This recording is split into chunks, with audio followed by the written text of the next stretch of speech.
Si vous voyez quelqu'un taper une vieille dame dans la rue ou donner un coup de pied dans la tête à un homme à la sortie du pub le vendredi soir, ou si vous voyez quelqu'un se faire voler son sac ou des convoyeurs se faire taper et voler leur chargement, nous diffuserons les images de surveillance. Car si on peut trouver des informations sur les gens qui font ça, c'est la meilleure piste pour les attraper. J'ai couru vers la station en me disant que la police serait déjà sur son chemin. Je leur ai montré, ils sont partis derrière lui.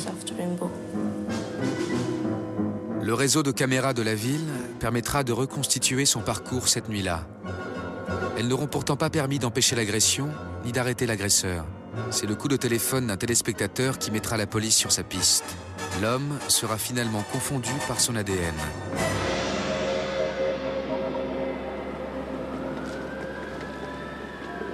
En Grande-Bretagne, les bases de données génétiques constituent une forme de surveillance beaucoup plus discrète, encore plus insidieuse.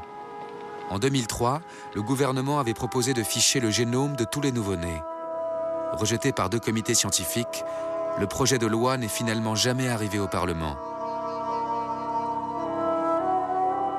Mais l'obsession du fichage génétique persiste, grâce notamment à l'extension des fichiers policiers, des fichiers qui ne sont plus seulement réservés aux coupables.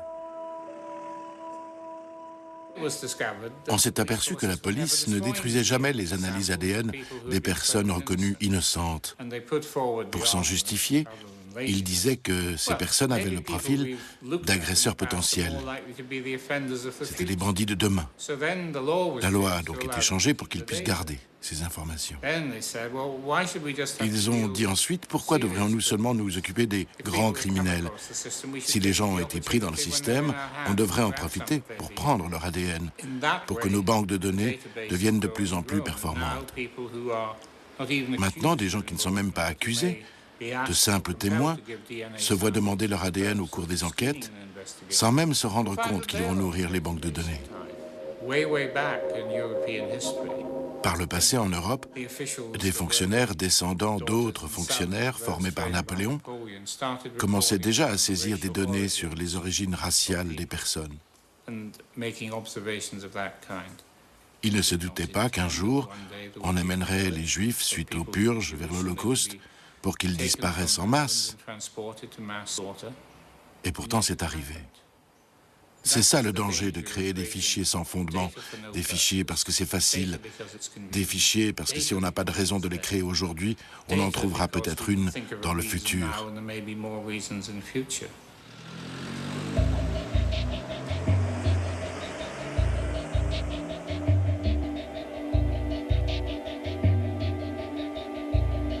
Un futur chargé d'autres menaces. À 45 minutes du centre de Londres, à l'université de Reading, le professeur Warwick prépare l'avenir. Hello, Professor Warwick.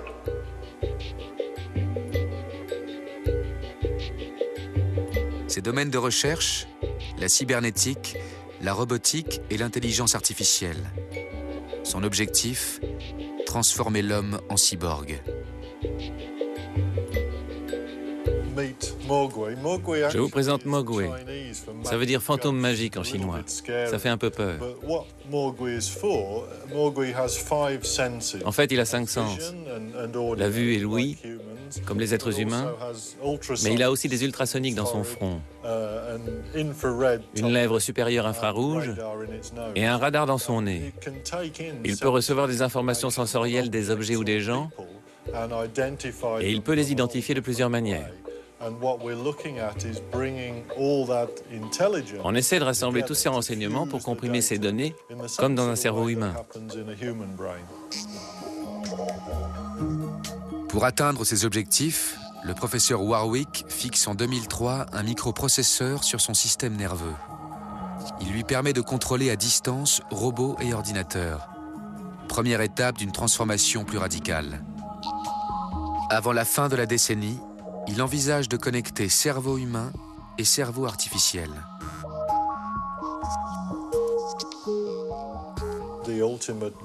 Et ensuite, le côté passionnant, le but final, si votre cerveau est relié par un câble à un ordinateur, vous partagez la mémoire avec le système de l'ordinateur. Vous avez alors un accès instantané à sa mémoire. Et bien sûr, le système de l'ordinateur a un accès instantané à votre mémoire humaine. Un jour, la technologie sera disponible pour les gouvernements et pour la police, pour surveiller ce qui se passe dans le cerveau des gens, comme ça se passe déjà dans de nombreux films de science-fiction. Par exemple, pour faire ressurgir certains souvenirs. Si vous dites « Non, je n'ai pas tué cette personne », la police pourra chercher dans votre mémoire. Vous aurez toujours le souvenir du meurtre. Si l'implant est connecté au système nerveux de la personne, alors les expériences avec les animaux tels que les rats nous montrent que les mouvements d'une personne peuvent être télécommandés à partir d'un ordinateur. Ce n'est pas de la science-fiction, c'est de la science. On le fait sur les rats en ce moment en laboratoire, donc la possibilité que les humains soient télécommandés, si quelqu'un voulait le faire, est techniquement possible.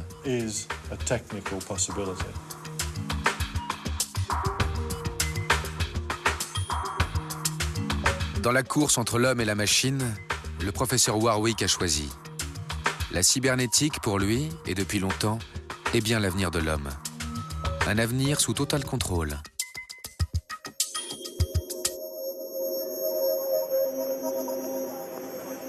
Orwell les avait pourtant mis en garde.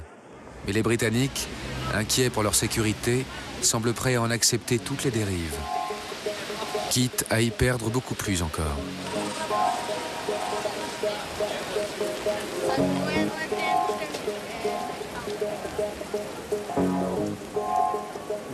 Une des grandes figures du siècle des Lumières, Benjamin Franklin, avait souligné que ceux qui vendraient un peu de liberté pour gagner quelques instants de sécurité ne méritaient ni l'un ni l'autre, ni sécurité, ni liberté.